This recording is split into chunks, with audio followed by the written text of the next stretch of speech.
It was barely 9 a.m. when I stumbled out onto the deck, coffee in hand, hoping for nothing more than a quiet morning by the water, and right there, blinding as a sunrise migraine, was a fluorescent orange sticker screaming across the hull of my old fishing boat.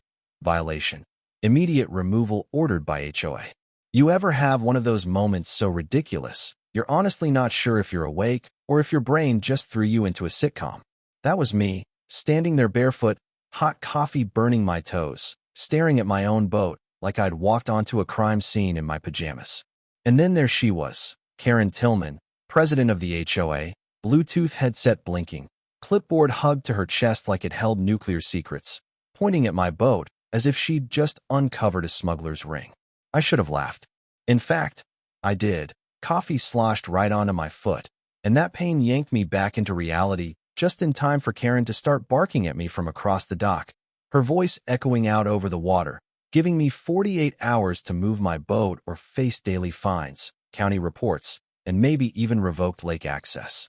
Which, by the way, would be a neat trick since I own the lake. Not rent, not lease, actual deed in the safe, water rights, mud and all. But Karen, for all her HOA glory, clearly never bothered with the fine print. Right then, I knew this was about to get interesting. I set my mug down gentle as I could, the way you do right before a storm, and walked barefoot across the gravel, pebbles digging into my heels, and with the calmest voice I could find, I asked her if she was absolutely sure she wanted to do this. She didn't even look at me, just mumbled into her headset, "He's non-compliant," and strutted off like she'd passed down judgment from on high. That was my cue. Ignoring the sticker wasn't going to cut it. If the HOA wanted a war over a boat on my lake, I was about to give them a master class in property law. The escalation started almost like a joke.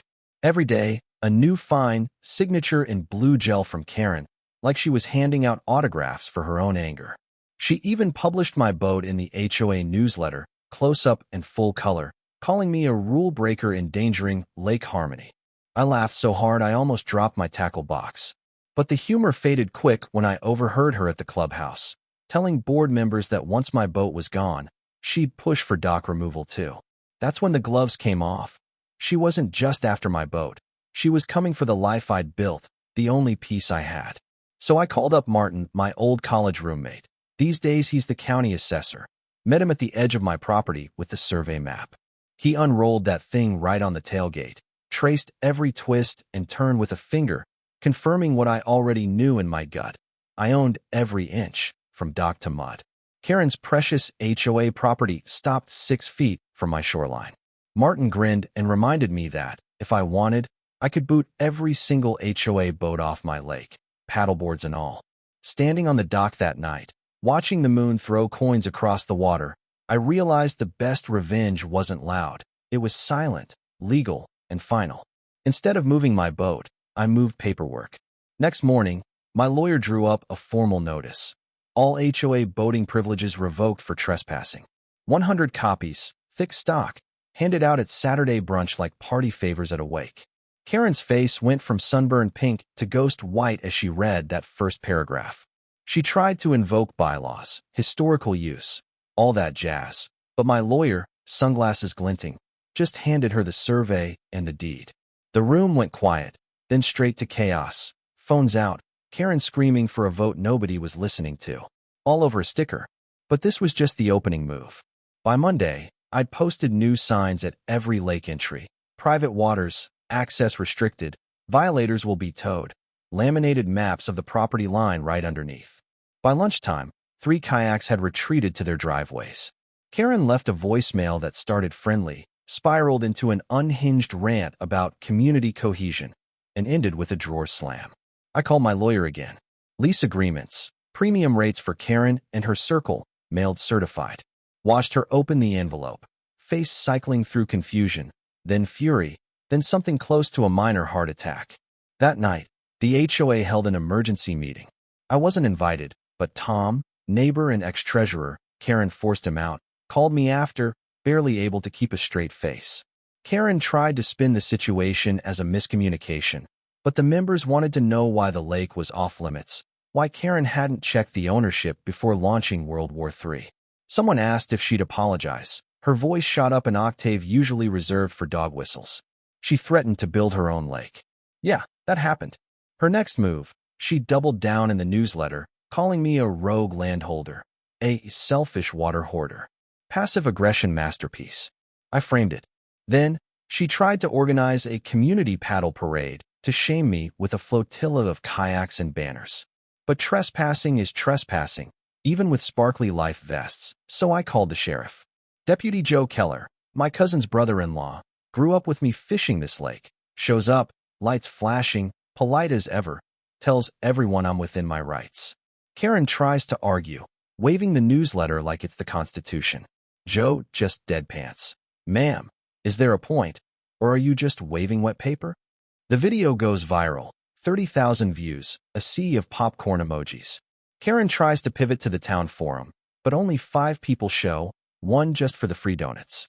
Then she forms a lake usage committee, a mix of retirees, failed realtors, and Dennis, who wears Bluetooth in both ears like he's waiting for a call from the president. The committee proposes rotating dock schedules and lake time.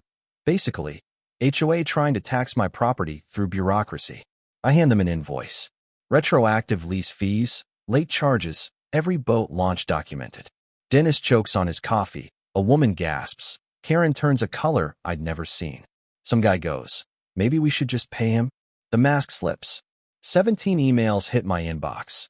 Members asking about leases, discounts for seniors.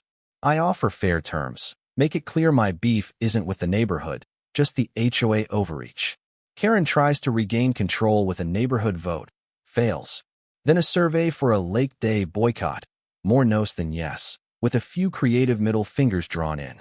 Next, she files a complaint with the County Lakeside Committee, dragging me into a 2-hour hearing in an icebox of a room. She's got color-coded binders, a poster with my fishing photo circled in red. I've got my lawyer and my title. The panel rules for me in 10 minutes. Karen tries to appeal, gets told you need more than emotional dissatisfaction to file one. As I leave, I hand the panel a signed copy of her newsletter for the break room. That week, 2 board members resign. Another leaves a note. Didn't sign up for lake warfare. Karen tries a Save Our Shoreline gala. Only 10 show. The band cancels. She pours cheap wine to elevator jazz. I install solar boundary lights. Neighbors start dropping by for advice on how to stand up to HOA bullying. Local paper runs a story. Doc Dynasty Man wins back lake. Karen calls it a ripple in a larger wave. Here's where the twist comes in. Tom and I start digging into the bylaws. Find a clause. 2 validated complaints. 30% petition. Recall vote on president. We start collecting signatures. No drama. No fuss. Just mailbox conversations and personal notes. 35 signatures, handed to the HOA secretary, who looks like he's finally been handed the last piece of a puzzle he's stared at for years. 7 days. Recall vote scheduled. Karen calls it a smear campaign, tries a unity cookout, wears a sash, overcooks the hot dogs, begs for sympathy. Next day, newsletter accuses me of planning to drain the lake for a helipad. Nobody buys it. Day of the vote. Clubhouse packed, silent as a verdict. Karen gives a speech, defensive, emotional, warning of chaos without her. Votes counted. 63 for recall, 18 against. No cheers, just a long, collective exhale. Karen doesn't speak, just leaves, heels echoing, clipboard at her side. Tom, now president, strips half the rules, recognizes my lake as separate, dissolves the committee. Morning after, I take my boat out at sunrise. Lake calm, air clean, neighbors waving, nobody worshiping at the altar of HOA paperwork, just relief. But the story doesn't end with a fairy tale. By the clubhouse, a new sign. Karen's Clubhouse, members only. She set up a rogue HOA, same fake rules, same handwriting on violation slips. Her diehards still cling to her rulebook, but most folks just want peace. Her tactics get weirder. False noise complaints, fake lake safety warnings, flyers and mailboxes calling me a threat to the community. So I gather it all, every flyer, every voicemail, every anonymous complaint. One morning, I file a formal complaint with the county for harassment and unlawful distribution of personal data. The magistrate sets a hearing, but here's the kicker. While Karen's throwing brunches in her fake clubhouse, I quietly buy the land it sits on. Foreclosure sale, listed cheap, nobody noticed but me. County calls, deed finalized. Karen's last thrown mine. The next morning, I post new signs, private property, Lawson Lake Holdings. Unauthorized access prohibited. News spreads. Karen's loyalists disappear.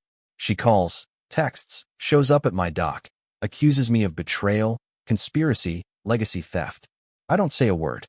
Just hand her the deed. 48 hours to vacate. Anything left gets donated.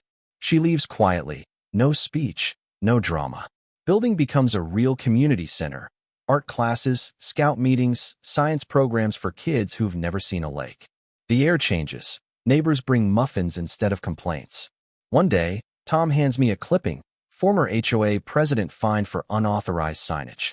Small, poetic justice. I don't gloat. The lake is just a lake again, not a battleground, not a pawn in some power play. But not all endings are neat. One evening, I spot Karen alone by the water, arms folded, staring out. No anger, no apology, just hollow, like someone who lost a fight she never understood. She reads the new sign, turns, walks away, out of the story, out of our lives.